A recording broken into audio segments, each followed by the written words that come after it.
Boy, we got a movie to talk about today. Now, this movie is brought to us by Lee Daniels, and who would have known that last year's Exorcist Believer, which was supposed to be a trilogy but ended up getting scrapped because of how bad that movie was, that we would end up getting a sequel in the form of this movie. Now, is that a good thing or a bad thing? We'll be discussing that, and I'll just say this. If you have seen Tyler Perry's Divorce in the Black that came out just a couple months ago and you thought that opening scene was ridiculous, let me tell you something. This movie said, hold my beer.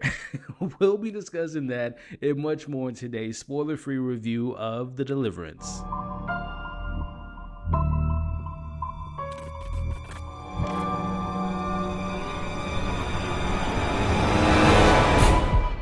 Now, before we get this review started, please leave your thoughts on this film once you've seen it in the comments below. What did you like? What didn't you like? Let's talk about it all in the comments section below. Loosely based on true events, The Deliverance follows a family living in a home in Indiana who start to discover strange demonic occurrences that convince them and the community that their house is a portal to hell. So I consider Lee Daniels to be a very successful and talented filmmaker, producer, writer, with such acclaimed films and projects such as The Paperboy, The Butler, and the hit TV show Empire. And of course 2009's Precious, which earned him an Academy Award nomination for Best Director and Best Picture. Now, Lee Daniels is mostly known for doing dramas, and this is his first time dabbling in the horror genre, and not just any horror movie, but this is a supernatural one at that. And I do have to do a little bit more research, but as I mentioned up top, this is loosely based on a true story of LaToya Ammons, who was a single mother who claimed that her house was haunted and that her children were being possessed by evil spirits, and that she needed a deliverance, which in other words means an exorcism. So is this movie a spooky good time, or does this film need to go straight back to hell? Well, we'll be discussing that in this review. Starting off with my positives, I'm going to come out and say, I'm going to be honest with you all, this movie has a ton of problems. From the pacing, it did not need to be almost 2 hours. There's some structuring issues, there's some unexplained plots, but I would be lying to you all if I didn't tell you how entertained I was while watching this, and this is to me a quintessential bad good movie. As I was watching this movie and after it ended, to no surprise, but the film's main lead stars were all great in my opinion, from Andra to Glenn Close to Aunjanue Ellis-Taylor, and after years of beefing with one another, Lee Daniels and Monique are back working together. Look, no matter how bad this movie got at points, the women in this film 100% put this movie on their backs. They're carrying this movie like they are 100% the anchors of this movie. Starting off with Andra Day, who plays our main character, Ebony. Now, she's a mother of 3, and she's holding down the family because her husband's off fighting a war, and she's also helping her mother who's dealing with cancer. Ebony is someone who you can't stand at points in this film, but you get to see that she is actually trying to do right, at least in her eyes, by her kids, and helping her mom, but she unfortunately struggles with addiction to alcohol and her own past demons she's dealing with, all while trying to stop this demon from killing her family. Now, I first knew of her as a singer, and then I saw her in 2021's The United States vs. Billie Holiday, which was also directed by Lee Daniels, which she was great in that film, but she's even better in this. Truly a great performance, and her back and forth and chemistry with Glenn Close is outstanding, which, speaking of Glenn Close, now I haven't seen all of her movies or TV show appearances, but I've seen my fair share, whether it be Fatal Attraction, her as Coretta LaVille, her in the great show Damages.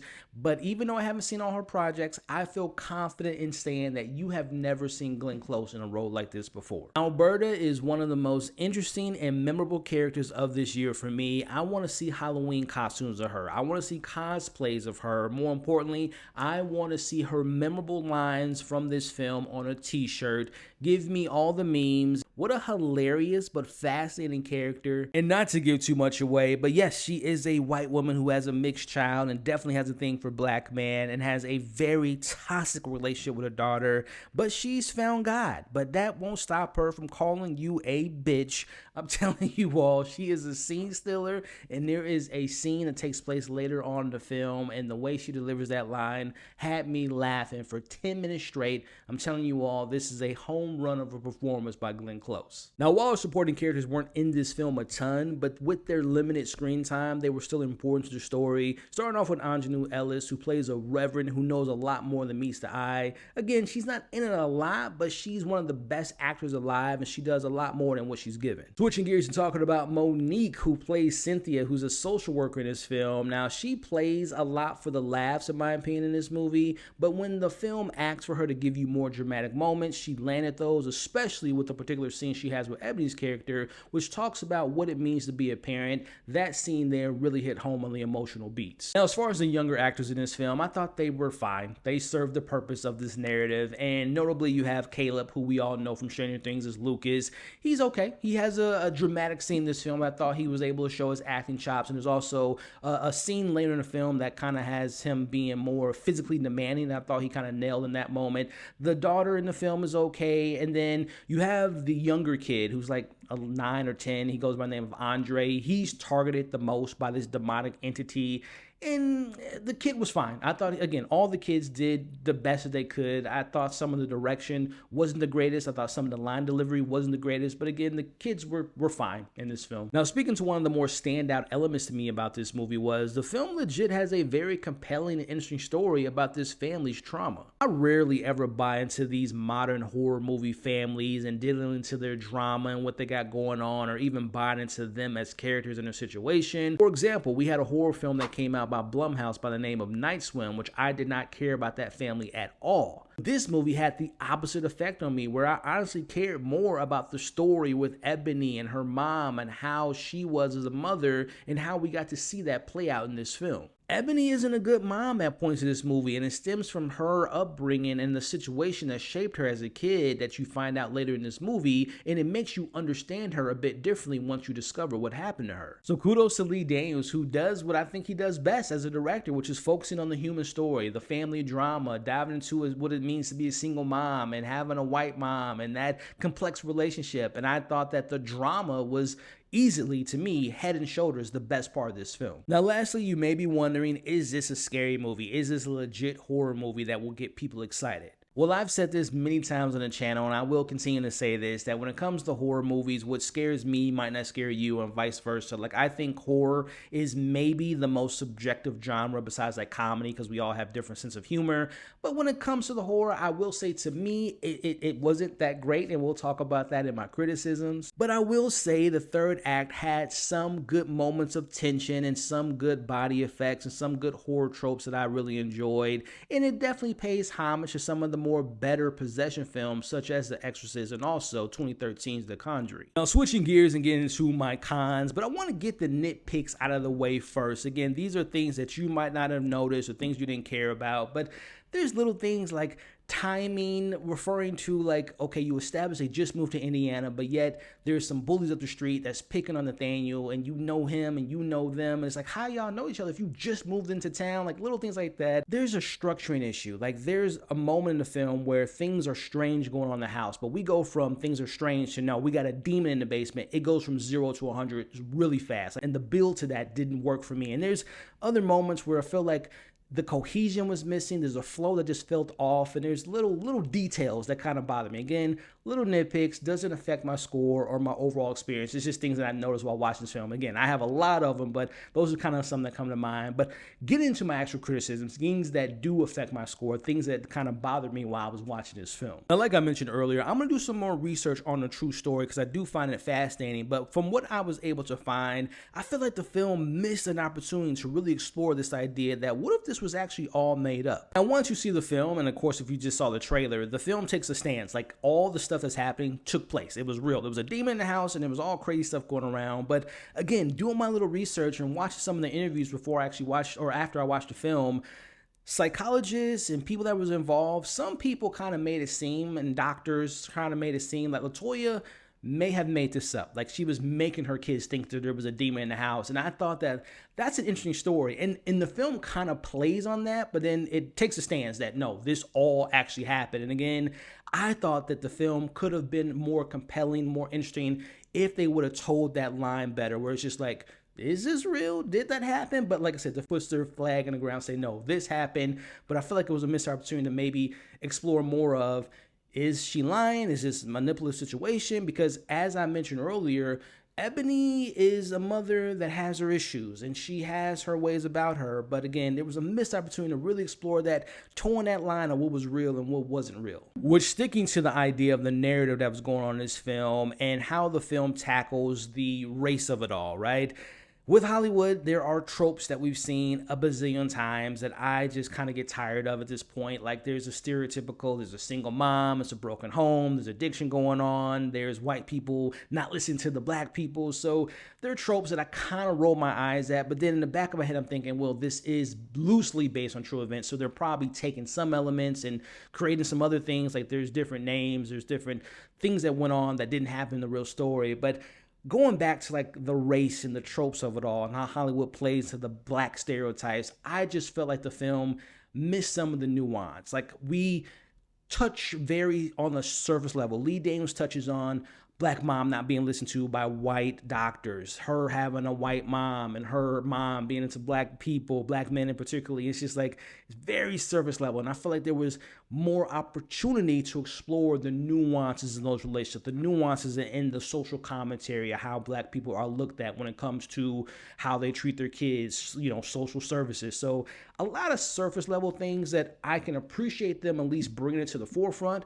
But let's explore those things a little bit more that I feel like the film didn't do that as much as it could have, in my opinion. Now, going back to my comment of this being a good, bad movie, but speaking to the bad of it all, the dialogue. While it was hilarious, they're not meant for comedy most of the time. The film takes itself way too seriously, and it undercuts some of the tone and the tension was going on because of how the film was written. Again, the actors can only do so much to make things feel real, feel grounded, or have a gravitas to it. But unfortunately, I blame some of the direction, but also the script to being poorly executed. Now, to me, the weakest part of this film is the actual scares. The horror department was very lacking to me in this film. Again, it's very subjective, but I think once you see the film, you'll know what I'm referring to. Like, is this a joke?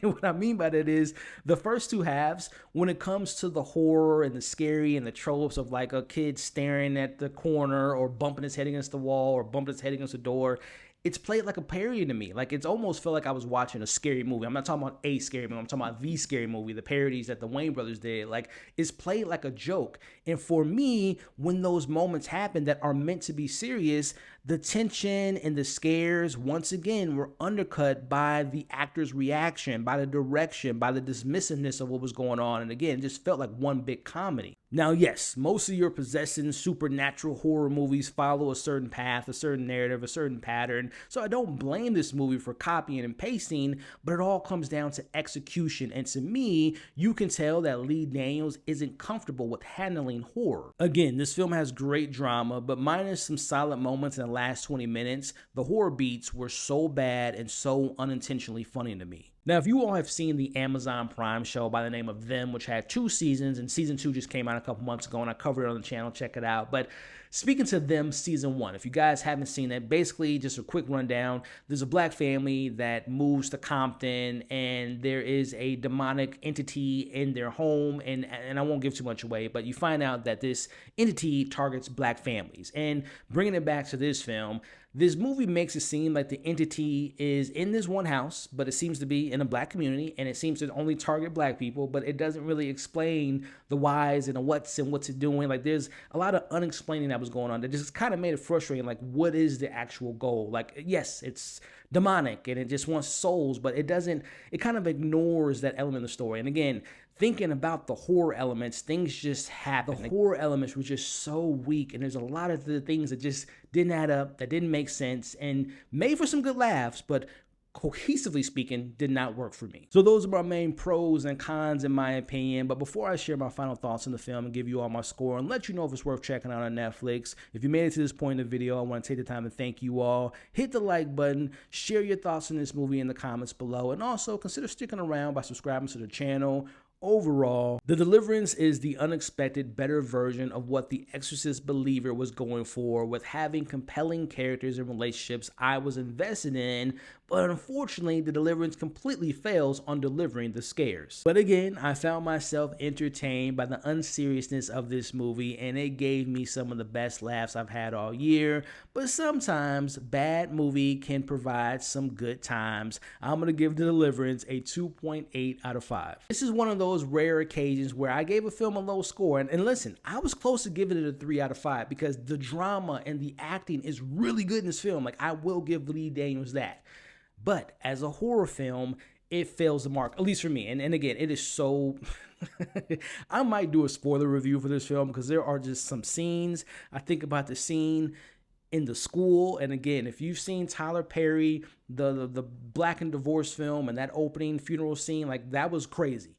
This movie tops that. Like, it shits on that scene. And you see the film, you know what I'm talking about. So depending on how well this video does, like the engagement, if you guys want to talk about it, I might do a spoiler review to talk more about that scene and some of the comments that was made by Glenn Close's character. We might have to have a discussion. But nonetheless, this is, again, a rare film where I gave it a low score. But I want you all to watch this because I want to talk about this movie with you all because this is that bad, that it's that good, that I want you all to watch it. So that's my thoughts on Deliverance. Again, 2.8 out of 5. Bad horror movie, good drama, some really good laughs. So that's going to be the end of this video. Again, thank you all for watching it. Might have a spoiler review. Keep an eye out for that. But even if I don't, thank you again. Like, share, comment, subscribe. You all are awesome. Stay safe, and I'll catch you all on the next video.